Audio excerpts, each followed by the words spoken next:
Bonjour à tous les amis, bienvenue dans cette nouvelle vidéo de 2026, nouvelle vidéo un peu gueule de bois. Voilà, j'ai envie de dire la gueule de bois de Bruges n'est pas passée, on va passer sur la gueule de bois du Paris FC. Début d'année très compliqué 2026 pour l'Olympique de Marseille. Je vais essayer de proposer une vidéo en trois parties. Dans un premier temps, le match face au Paris FC. On va faire ça très rapidement parce que le match était il y a quelques jours. Dans un second temps, la fin de ce mercato hivernal qui s'est conclu hier à 20h. Et ensuite, dans un troisième temps, le match qui va arriver ce soir entre l'OM et le Stade Rennais dans le cadre des huitièmes de finale de la Coupe de France. Point numéro 1, le match face au Paris FC. Quand ça veut pas, ça veut pas. Voilà. Quand ça veut pas, ça veut pas. L'Olympique de Marseille qui a encore perdu l'occasion de gagner un match et qui a perdu 2 points dans le temps additionnel, ce qui devient une rengaine, une arlésienne un petit peu dans l'histoire de notre club cette saison.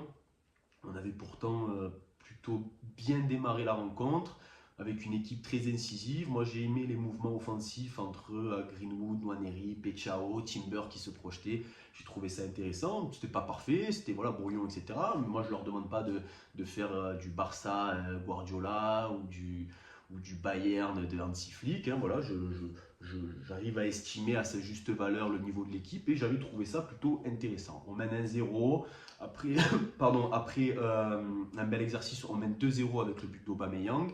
Petit bémol quand même au niveau de ce second but, la réaction collective de l'équipe.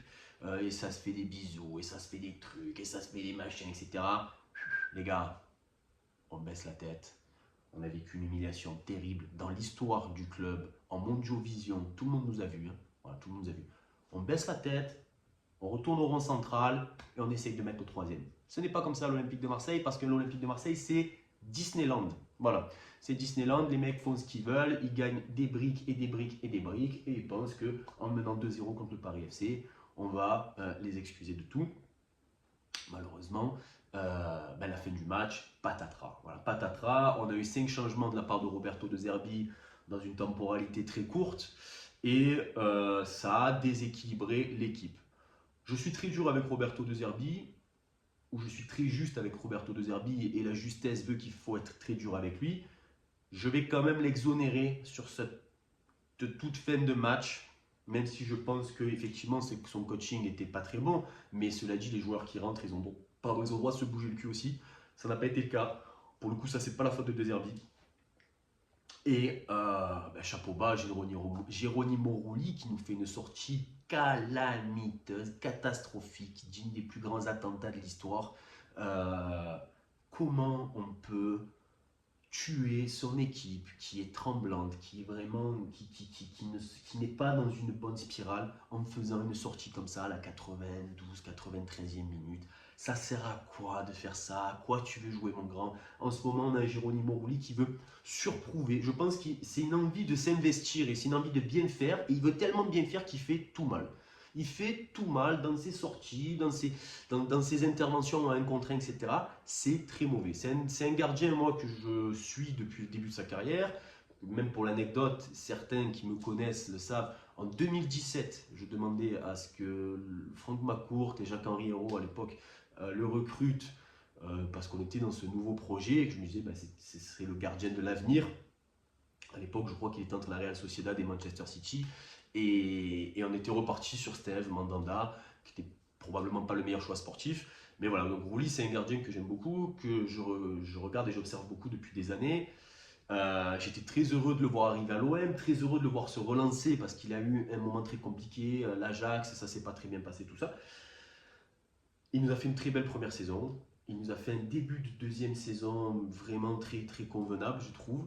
Et là, c'est très compliqué depuis 2 mois, je pense.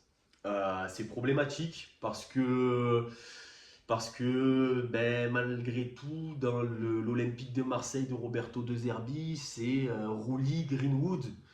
Et là, d'ailleurs, on l'a vu sur le match du Paris FC, on a eu encore un grand Mason Greenwood qui nous a fait ses statistiques avec un but, une passe D, et on a un Geronimo Rulli qui, là où il nous sortait parfois l'arrêt, aujourd'hui, il nous fait la cagade qui nous coûte des points.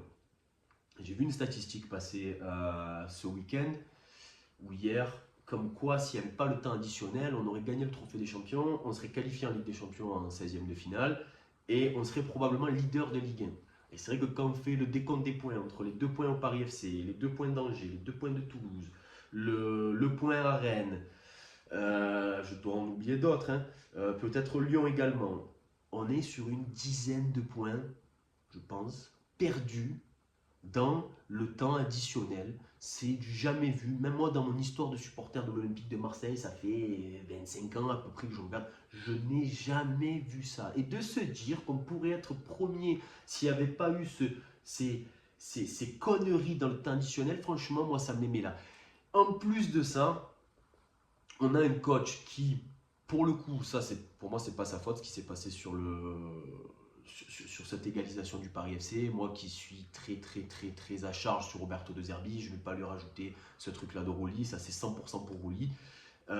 Mais en revanche, ce que je ne comprends pas, c'est que on a un entraîneur, Roberto De Zerbi, qui a une communication qui est très bizarre parce que concernant Amir Murillo, donc là on passe sur l'après-match entre le Paris FC et l'OM, il nous charge Amir Murillo en nous disant que bon ben il se donne pas à fond, machin, etc. En gros, il lui a fait la misère devant tout le monde à l'entraînement pour nous dire ensuite ah non mais Geronimo Rulli, il faut être sympa avec lui parce qu'il a fait que 2 erreurs, ce qui est faux, il en a fait plus. Et on ne va pas arriver charger quelqu'un qui n'a fait que 2 erreurs, c'est faux. Donc là, j'avoue, je ne comprends pas. Je ne comprends pas. En fait, on ne peut pas avoir des déclarations comme ça sympathiques sur un leader et sur des leaders qui de toute façon s'effritent, parce que je vais prendre l'exemple de Leonardo Balerdi qui échange son maillot contre Bruges alors que frérot tu portes le brassard, Benjamin Pavard qui va aller faire des bisous à Lucas Hernandez alors qu'on vient de vivre encore un coup de massue derrière la tête, et derrière sur un mec comme Amir Murillo qui vient d'un petit pays, qui vient d'une petite fédération, qui vient d'un petit championnat, arriver et lui en mettre plein la gueule. Je ne comprends pas cette communication. Si moi je ne la comprends pas, je me dis bien que dans le vestiaire, elle ne doit pas être exactement comprise non plus. C'est quand même ce qui s'est passé ce week-end avec Amir Murillo, c'est remonté jusqu'au Panama. La fédération panaméenne a communiqué sur ça. Je trouve que l'Olympique de Marseille se fait beaucoup remarquer en Mondiovision depuis une semaine pour des choses qui ne nous mettent pas en valeur. Voilà, je me permets. Et là, c'est quand même Roberto De Zerbi la tête d'affiche. Donc, pour conclure sur la Ligue 1, on est 3e avec 39 points, à égalité de points avec l'Olympique Lyonnais qui a 39 points également. 4e, on va au Parc des Princes la semaine prochaine. Donc à tout moment, on passe 4e. Il serait temps de se bouger le cul sérieusement et d'arrêter de faire croire que tout va bien, etc. etc. Bref, j'étais un peu long sur ce point-là. Je vais essayer de faire plus vite sur le mercato. Mercato, on a eu 4 recrues, 10 arrivées. Ou non, l'inverse. 4 recrues, 10 départs, pardon. Avec en recrue Timber, Nwaneri, Nadi, qui a été recruté hier, et Imad Abdelli. Au niveau des départs, j'ai pris quelques notes. Alors, on a Vaz et Bacola, qui était le patrimoine de l'Olympique de Marseille, qui ont été vendus pour environ 37 millions d'euros. On a eu le départ de certains inutiles comme Blanco, Lirola, Garcia, etc. Je trouve que c'est plutôt bien. Neil Maupay, le fils spirituel de Roberto De Zerbi, celui comme quoi on devrait en avoir 5 sur le terrain pour que l'OM se porte bien, est parti enfin au FC Séville. Premier match, premier but hier soir, bravo Neil. Et on a eu ensuite des départs, je crois Ismaël Koné, l'option d'achat a été levée par Sassuolo, etc. On a eu énormément de départs. Matt O'Reilly, son prêt a été cassé. Je pensais jusqu'au bout qu'on allait perdre Murillo et Vermeeren. Je pense que finalement ça ne s'est pas fait. Probablement que pour Vermeeren, je pense qu'il ne voulait pas partir, de ce que j'ai cru comprendre. Je ne comprends pas la cohérence de ces mercatos. Je suis quand même assez satisfait de l'arrivée de Timber et de Nwaneri. Timber, je trouve que c'est une super bonne pioche. Franchement, on ne va pas se mentir. Mais je suis très interrogé sur Abdelli et le mec du Nigeria, là, qui vient de Belgique. Je ne vais pas vous mentir, je ne l'ai jamais vu. Donc, je ne vais pas m'exprimer sur ce joueur-là. Tout ça me fait quand même penser à une chose, c'est que Valentin Rongier, Adrien Rabiot, il nous manque quand même. Hein, et on me fait des trucs, des milieux, des machins, des blabla, des trucs, des machins. Voilà, on a voulu nous faire croire que pour l'institution olympique de Marseille, il fallait se séparer d'un mec qui était là depuis 6 ans et qui avait le brassard de capitaine, qu'il fallait se séparer d'un joueur international qui joue au Paris Saint-Germain, qui joue à la Juve, qui joue au Milan, qui est finaliste, il me semble, de la Coupe du Monde 2022. Force est de constater qu'on ne remplace pas un Adrien Rabiot comme ça. Tu peux en mettre 14 de milieu de terrain. Tu peux me mettre moi. tu n'arriveras pas à remplacer Rabiot et tu ne pourras pas nous faire croire que tu arrives à remplacer Rabiot, c'est impossible. C'est un constat d'échec pour la direction de l'Olympique de Marseille. Cela dit, j'ai envie quand même malgré tout de croire en Timber, j'ai envie de croire en Nwaneri. Les autres, je pense que dans un an, ils ne seront plus au club. Donc on s'en fout un peu. Je vais passer ensuite et conclure avec le match entre l'OM et le Stade Rennais qui va arriver ce soir. 8e de finale de la Coupe de France. Coupe de France qu'on n'a plus gagnée depuis 37 ans. Autant vous dire que ça commence à être très très long. Je pense que la plupart d'entre nous n'ont pas vu l'OM gagner la Coupe de France, ou peut-être ceux qui l'ont vu, ça rappelle à peine. C'est pour moi l'objectif numéro 1, c'est ce que je disais plus tôt dans la saison, c'est que c'est l'objectif numéro 1. Partant du principe qu'être dans les 3 premiers n'est pas un objectif pour moi, c'est une formalité. J'estimais qu'être en 16e de finale de Ligue des Champions, c'était une formalité, vu que je le rappelle, Brest, Lille et Monaco l'avaient fait l'an dernier, que Monaco l'a fait encore cette année. Donc j'estimais que ça devait être logique pour l'OM. Logique n'est pas Olympique de Marseille, vous l'avez bien compris. Cette Coupe de France, pour moi, c'est l'objectif numéro 1. Tu reçois un 8e de finale à la maison contre un club qui est à ta portée, contre un club qui a pris une valse 4-0 contre Monaco ce week-end. Tu dois gagner, tu n'as pas d'excuse. Tu dois aller en quart de finale dans un tableau qui est quand même largement affaibli de par l'absence du Paris Saint-Germain.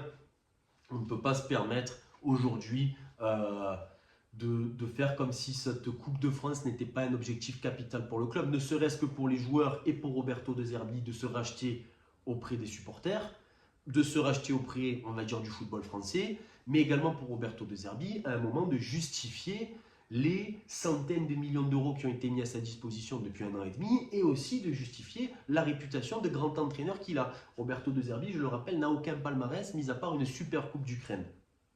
C'est pas grave, hein, on s'en fout, il peut avoir du temps pour gagner. Il est temps pour lui, à un moment donné, de justifier. Je pense que ce serait gagnant, gagnant, gagnant pour tout le monde si ce soir, face au Stade Rennais, on avait une vraie belle rencontre, avec une vraie composition d'équipe, avec une cohérence dans le coaching, avec une cohérence dans l'envie, avec une grinta, même si j'aime pas trop ces expressions, et avec le fait de leur rouler dessus dès le début de la rencontre. J'en peux plus de ces Olympiques de Marseille avec le frein à main, un coup ça va, un coup ça va pas, et de ne pas savoir à chaque match à quelle sauce on va être mangé. C'est insupportable. Ce soir, c'est important. Ce soir, c'est une partie de l'histoire du club qui peut s'écrire, parce que si tu te retrouves dans les 8 derniers qualifiés sur cette Coupe de France, là, tu peux te permettre de rêver. Tu peux te permettre de rêver, tu vas avoir une animation dans tes semaines, c'est-à-dire que là, on est un peu sur la dernière semaine, on va dire, avec les matchs tous les 3 jours. Mais sauf que si tu te qualifies, tu te dis, allez, on a un cap. Parce que si le cap, c'est juste de se dire, on va s'accrocher à cette 3e place, j'ai peur qu'à un moment donné, on se la mange un peu. Et j'ai pas envie de voir ça. Voilà, j'ai envie de voir mon club aller au Stade de France. J'ai envie de voir mon club soulever ce trophée. Je pense que c'est le cas de tout le monde. Donc, je vais conclure en disant, allez l'OM, on se fait un récap de ce match du Stade Rennais demain. Force à vous. Et Kenavo, je rigole. Allez l'OM, allez ciao tout le monde.